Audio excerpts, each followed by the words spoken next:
Os segredos e o charme da alta roda na irreverência do perfil, com Otávio Mesquita.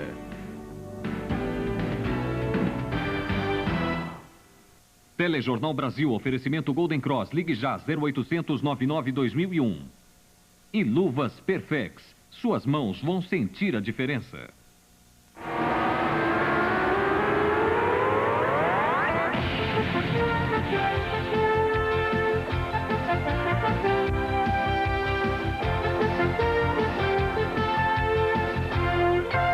Começa agora o Telejornal Brasil, com Boris. Boa noite, essas são as manchetes do Telejornal Brasil. Luiz Eduardo Magalhães diz que vai deslanchar as reformas, ganhando ou perdendo. Queda no preço da comida e custo da roupa baixam a inflação em São Paulo. Sepultura de Frei Damião vira centro de romaria e valoriza imóveis vizinhos. Chuva e ponte interditada aumentam o caos no trânsito em São Paulo. Árbitro denuncia esquema para favorecer o Brasil e a Argentina na Copa de 94. O sepultamento de Frei Damião, no Recife, provoca a valorização dos imóveis vizinhos ao convento São Félix. Toda a área já se transformou num centro de romaria. Os fiéis que não tiveram acesso à cerimônia de sepultamento ontem queriam ver de perto o túmulo de Frei Damião. Oferecendo flores ou de joelhos rezando, eles renovaram a fé no frade Capuchinho. Eu todo ano venho fazer minha visita aqui, como as pessoas vão lavar Juazeiro, eu também vou ficar fazendo aqui. Para mim é um santo poderoso. Ele ajudou muito o senhor nessas horas? Demais. Ajudou e está ajudando e não vai esquecer de mim quando vida eu tiver. Além do túmulo, um outro local que atrai muitos fiéis aqui no convento é o quarto de Frei Damião. Era aqui que ele recebia os romeiros, ouvia confissões e dava conselhos. Sob o olhar de adoração dos fiéis, a cama, a cadeira ortopédica, os diplomas e as fotos do religioso.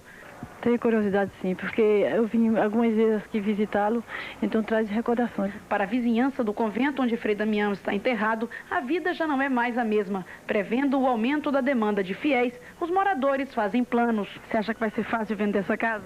Eu acho que sim. Por quê? É porque aí o pessoal sabe que é um ponto de romaria, vai ser agora, né?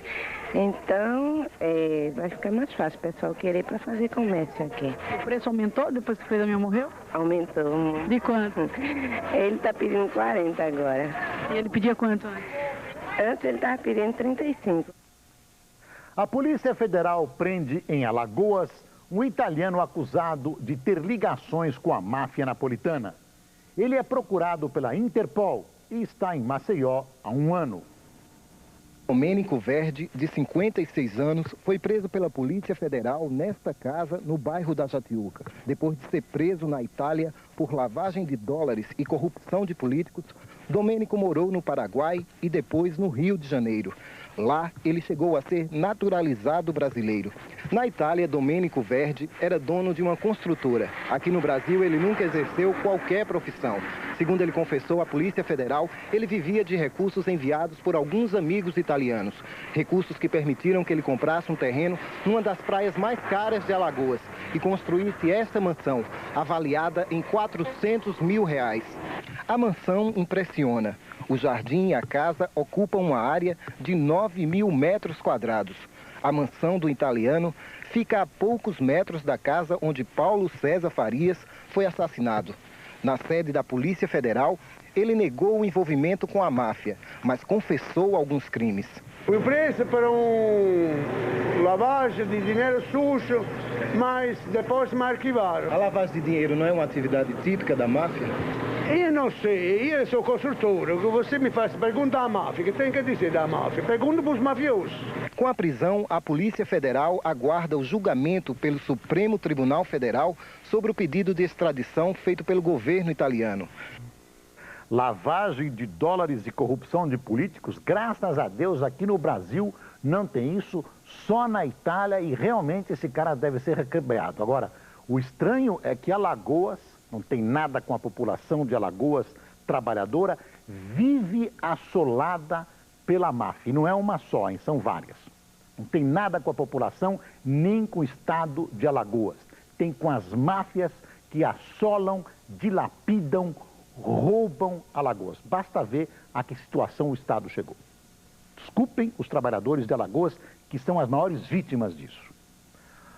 A violência das gangues assusta a Noruega. Até bombas e explosivos estão sendo usados. Hoje, um atentado deixou uma pessoa morta e 4 feridas.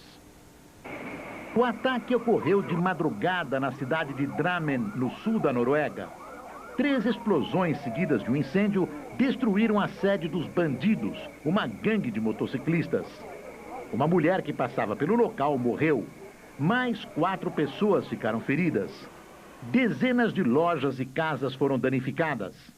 A polícia suspeita que as explosões foram causadas por um carro-bomba. A violência dos bandidos e de uma outra gangue, os Anjos do Inferno, já afeta a toda a Escandinávia, inclusive Suécia e Dinamarca. Esses bandos de motociclistas imitam as gangues americanas e seus confrontos já deixaram pelo menos 8 mortos. Veja a seguir, inaugurado em Goiás, um depósito para guardar os restos do Césio 137. E um árbitro diz que foi pressionado pela CBF para ajudar a Argentina nas eliminatórias de 94.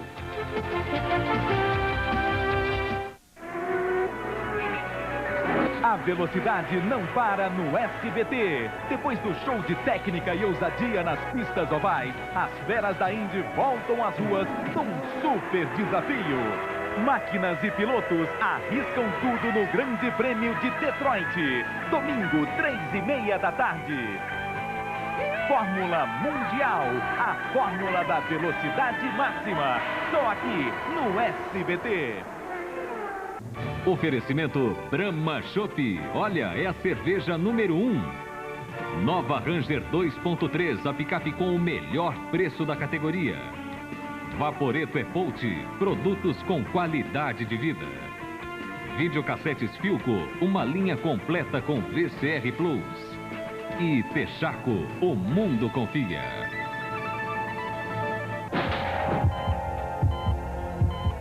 As facas.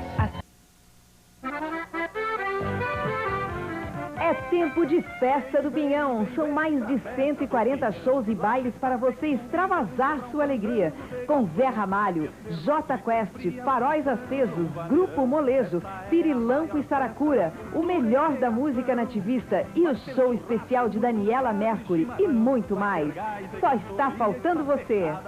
Patrocínio Besc, Perdigão, Serra Tour e Prefeitura do município de Lages. Na farmácia e na volta trazer flores. Amigo, vou te dar uma folga. Amiga, vou te usar. Pronto, mãe, já fiz tudo. Já? Amigo, vou te usar. Fácil de consultar, rápido de achar. Lista Enistel, a mais usada.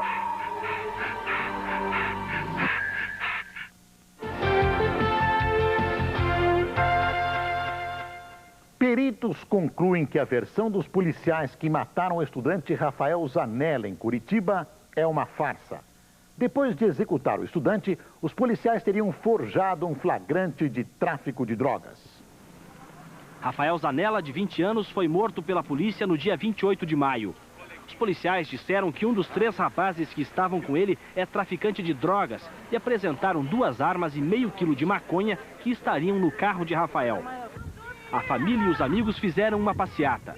O tempo todo eles afirmaram que foram os policiais que colocaram as armas e a droga, inclusive dentro da roupa de Rafael, para justificar a morte. O resultado da perícia demorou 8 dias. Os exames e as investigações mostraram que os policiais fizeram uma operação cheia de irregularidades e, no fim, armaram uma farsa para incriminar Rafael. Os peritos concluíram que os rapazes não atiraram, o que desmente a história de tiroteio e reação à prisão. O tiro dado no carro da polícia não saiu das armas que os policiais apresentaram como sendo de Rafael. As trajetórias das balas descartam a hipótese de os tiros terem sido dados por alguém de um outro carro, como os policiais chegaram a alegar. A cena do crime foi alterada. Os policiais já foram afastados. Vão responder um processo disciplinar e vamos aguardar o resultado. Parece que foi um erro que os policiais tentaram encobrir, uma incompetência da polícia paranaense. É a nossa polícia. Isso se repete em todos os estados. Polícia que precisa ser reestudada, redefinida e refeita de cabo a rabo em todo o país. Inaugurado em Abadia de Goiás, o depósito definitivo dos rejeitos do Césio 137. Há 10 anos, um acidente com o produto matou 5 pessoas em Goiânia. Em todos os discursos, foi salientado o pesadelo do acidente com Césio 137 e o esforço de todos os segmentos em colocar uma pedra sobre o problema. O embaixador Sardenberg disse que a presença constante da CNEM no Centro Regional de Energia Nuclear é a garantia de segurança para a população de Abadia e do estado. As obras para a construção do centro duraram 2 anos e meio.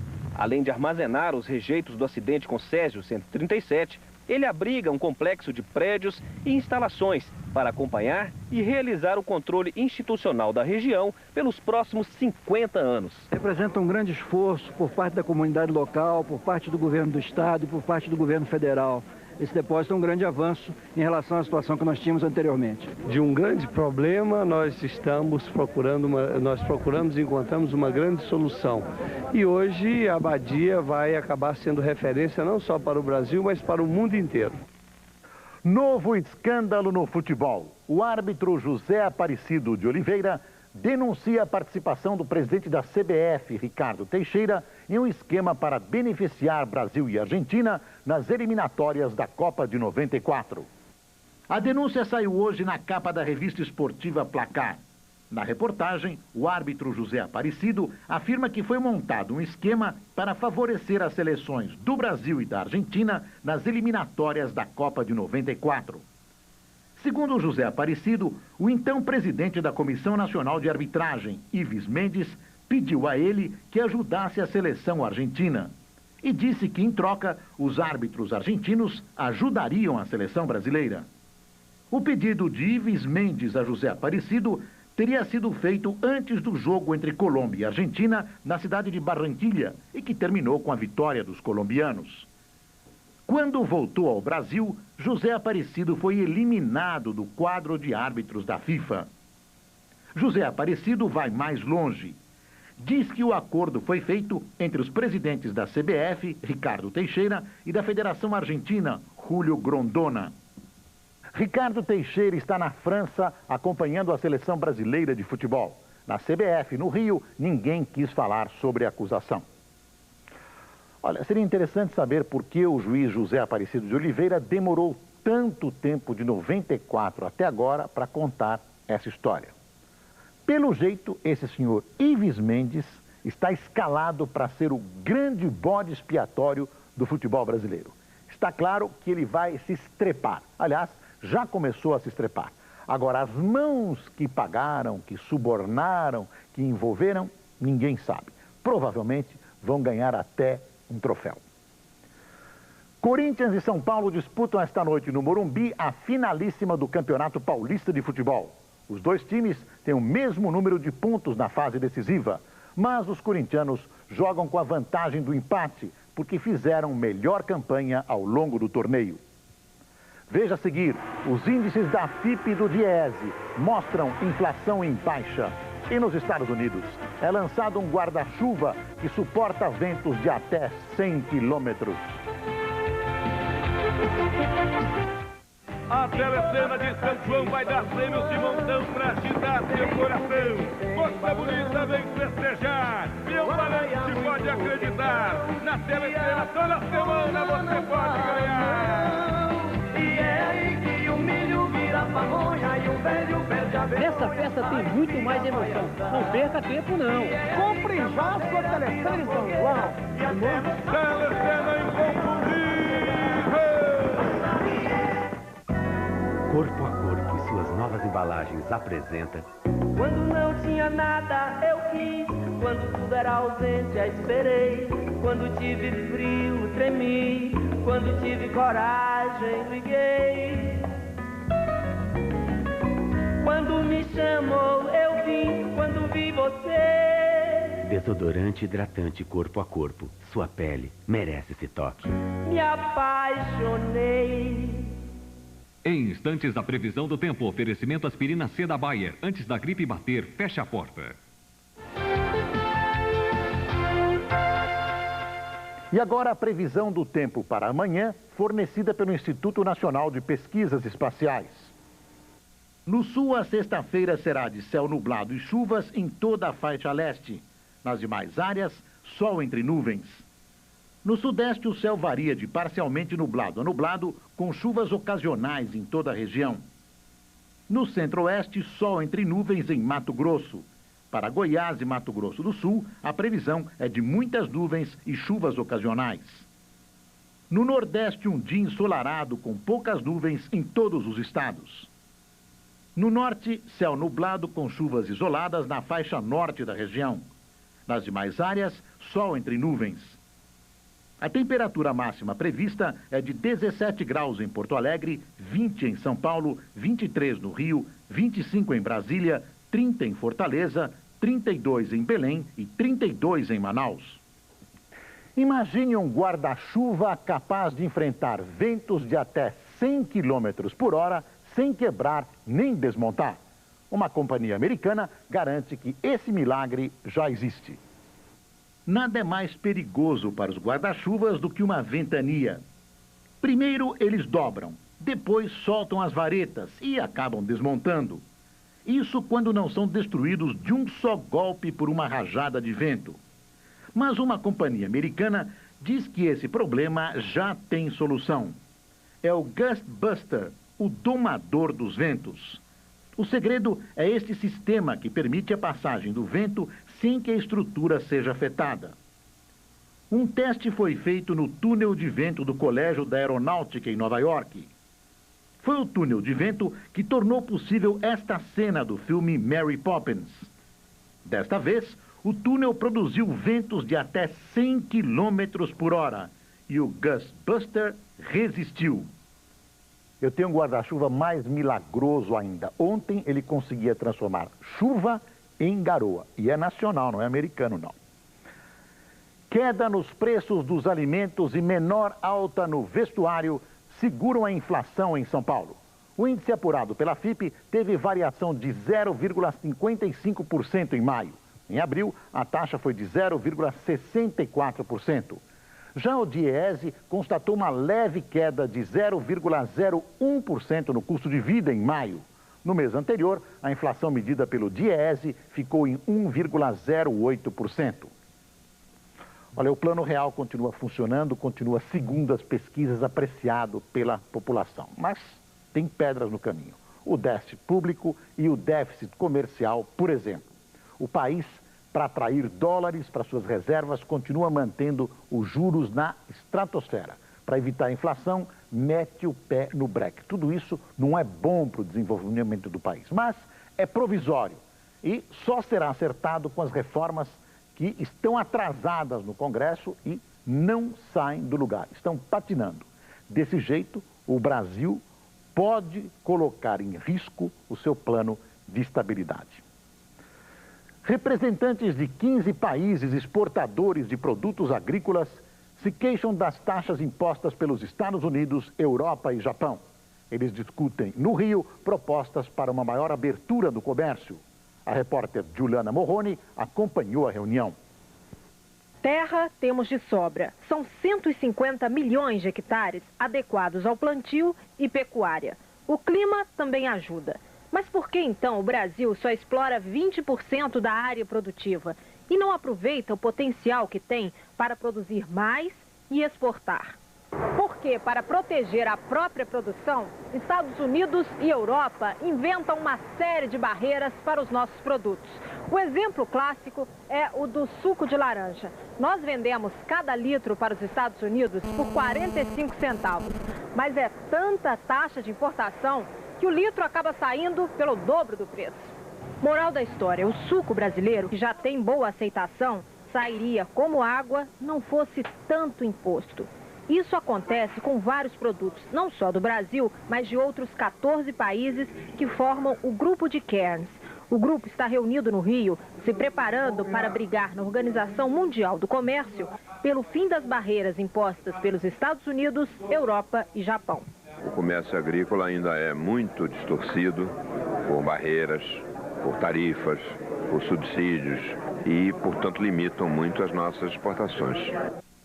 Essa é uma das grandes batalhas comerciais no mundo globalizado. Enquanto alguns países, como por exemplo Estados Unidos e Japão, pregam abertura de mercados para a venda de seus produtos, ao mesmo tempo eles protegem de todas as formas, da maneira mais descarada, os seus próprios produtos, aí incluídos os agrícolas.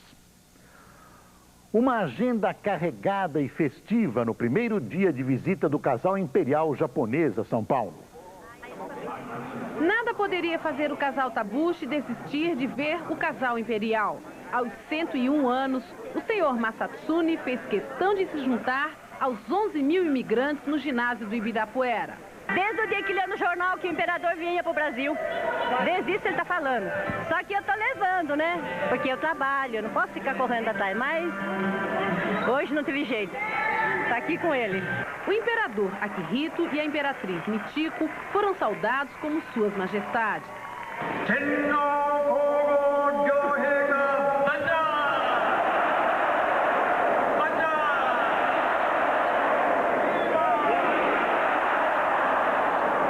Tambores milenares também deram vivas ao imperador.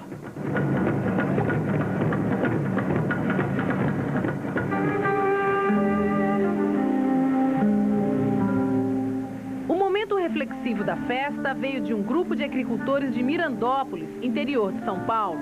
Descendentes com mais de 40 anos lembraram os duros tempos da imigração. Fim da festa, mais compromissos pela frente. Uma reunião íntima no consulado japonês, um almoço com o governador Mário Covas no Palácio dos Bandeirantes. À tarde, o casal imperial ainda visitou o bairro japonês da Liberdade. Para os japoneses mais antigos, na suíte do 16º andar descansa um deus vivo. Assim, o imperador japonês foi tratado durante 2.600 anos. Só depois da Segunda Guerra é que o monarca do país do sol nascente passou a ser tratado como um simples herdeiro do trono de uma monarquia constitucional. Tão simples, a ponto de se render ao reinado do futebol brasileiro. É a decisão do Campeonato Paulista entre São Paulo e Corinthians que o imperador Akihito vê logo mais no estádio do Morumbi. Veja a seguir, começam quarta-feira os depoimentos da comissão que investiga a compra de votos na Câmara. E o novo líder do governo afirma que pretende deslanchar a votação das reformas.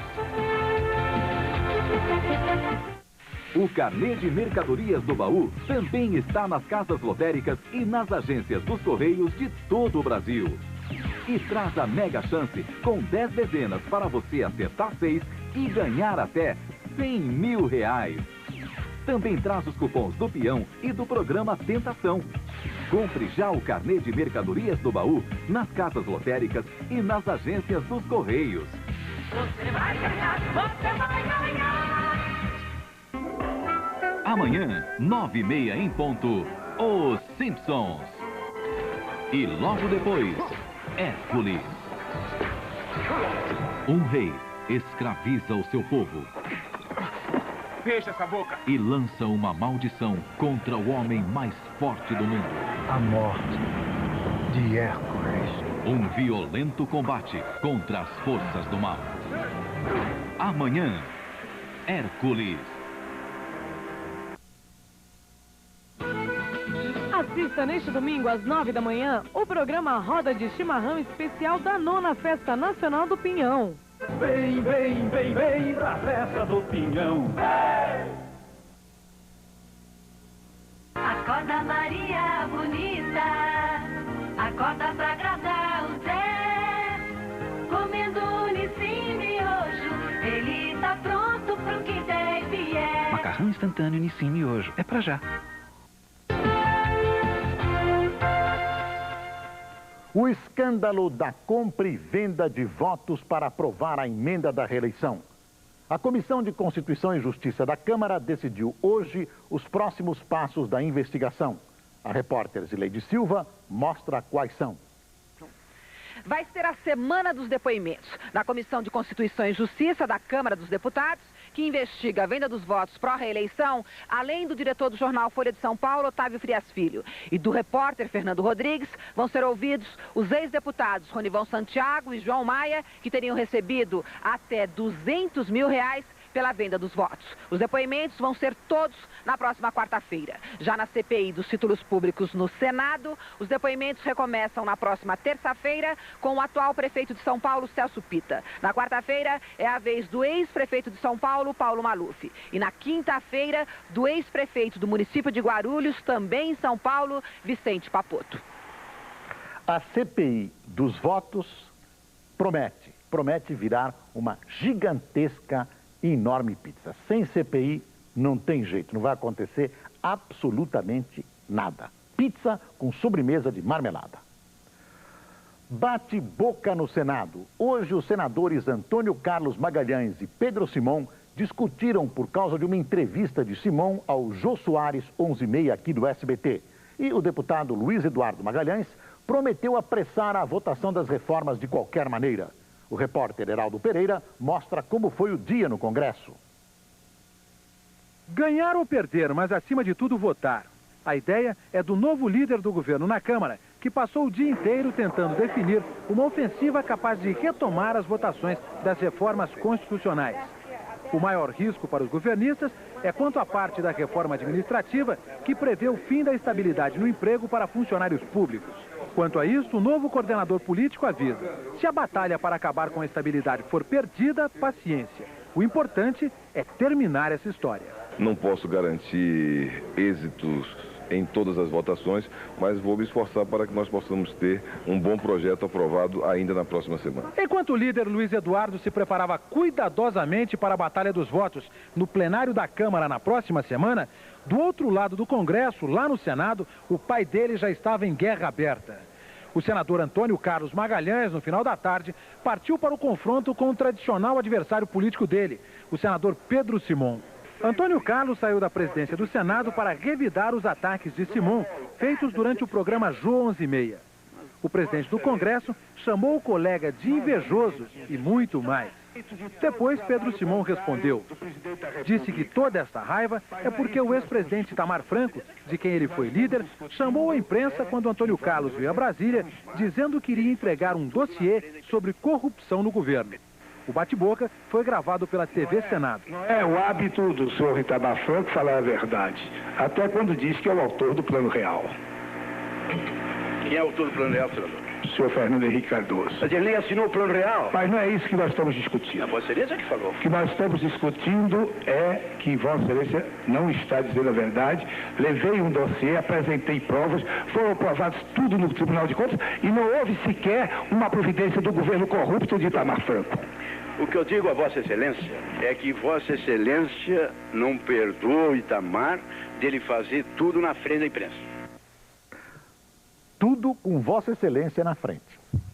Veja a seguir, o caos no trânsito em São Paulo. As empresas de transporte de carga querem indenização pelos prejuízos.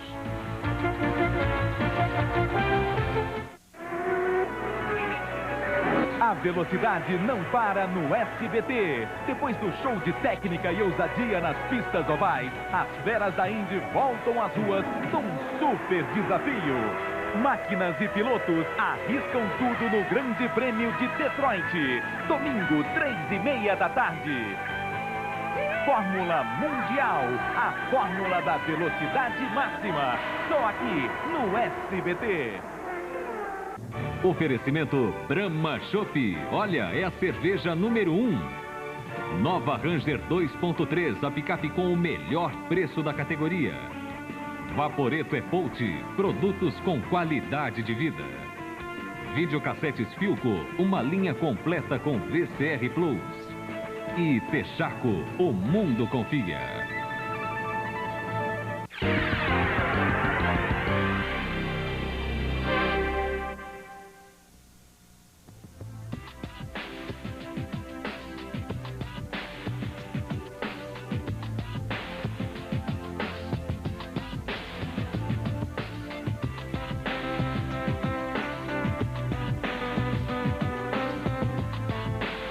Em suas viagens de negócios e lazer, Usufrua do completo serviço e conforto do novo Hotel São Bento do Sul.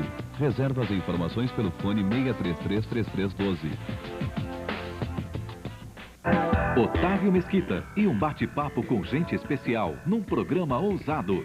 Perfil, nossa próxima atração.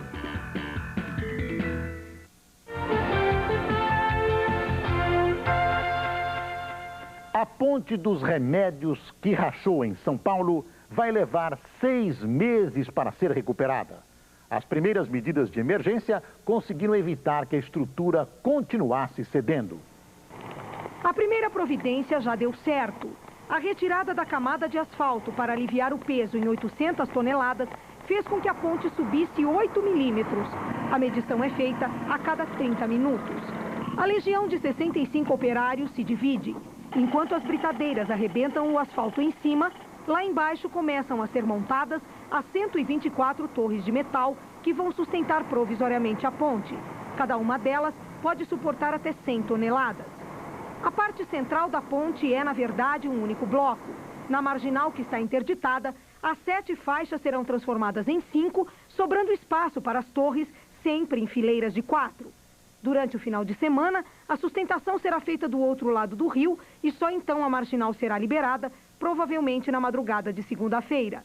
O próximo passo agora é amarrar a ponte. O processo começa com 2 caixas quadradas, maciças e que tem mais ou menos meio metro. Elas são feitas de um mingau de cimento altamente resistente e de secagem rápida. Essas caixas vão ser presas por debaixo da ponte, uma de cada lado do problema.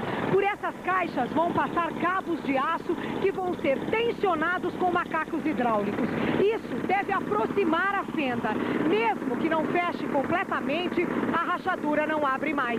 A demolição ou a implosão dela, para nós, está praticamente descartada. As obras de recuperação deverão estar prontas dentro de 5 a 6 meses. Para acompanhar o andamento do trabalho, o secretário de Obras e Vias Públicas esteve na ponte pela manhã. Chegou com a língua afiada.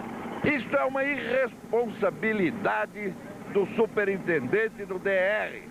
Ele não tem nada que a televisão e botar a culpa na prefeitura.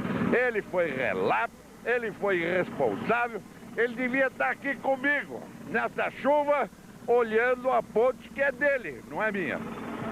Precisa amarrar a ponte e o responsável por essa catástrofe que eu não sei quem, nem me interessa. O superintendente do DER, Luiz Carlos Davi, diz que colocou 2 engenheiros à disposição da prefeitura e que não vai bater boca com o secretário. Já o Sindicato das Empresas de Transporte de Carga só está esperando que um laudo técnico defina quem é o responsável pela manutenção da ponte. O sindicato pretende entrar na justiça para recuperar os prejuízos ocasionados pelo caos no trânsito. Segundo o sindicato, os prejuízos até agora chegam a 50 milhões de reais. E a chuva de hoje complicou mais ainda o trânsito em São Paulo. Coitados, eles são os últimos e lá de baixo não tem a dimensão do que vão encontrar pela frente. De cima não restam dúvidas. São quilômetros e quilômetros de trânsito parado. O começo de tudo é a Ponte dos Remédios, mas parece que certos males não têm remédio. Para aumentar o fluxo no desvio próximo à ponte, a prefeitura está alargando esta curva. Só que o caminhão da obra tem que descarregar. E aí o trânsito é totalmente interrompido. A chuva agravou ainda mais a situação nesta quinta-feira porque elevou o nível da água do rio Tietê. Aqui nas proximidades da ponte da Anhanguera, o rio transbordou e alagou parte da pista expressa da marginal do Tietê. Os motoristas que já enfrentavam um congestionamento pela interdição da Ponte dos Remédios mais à frente, agora também são obrigados a fugir da poça d'água. O acesso às rodovias Anhanguera e Bandeirantes, que ligam a capital ao interior, está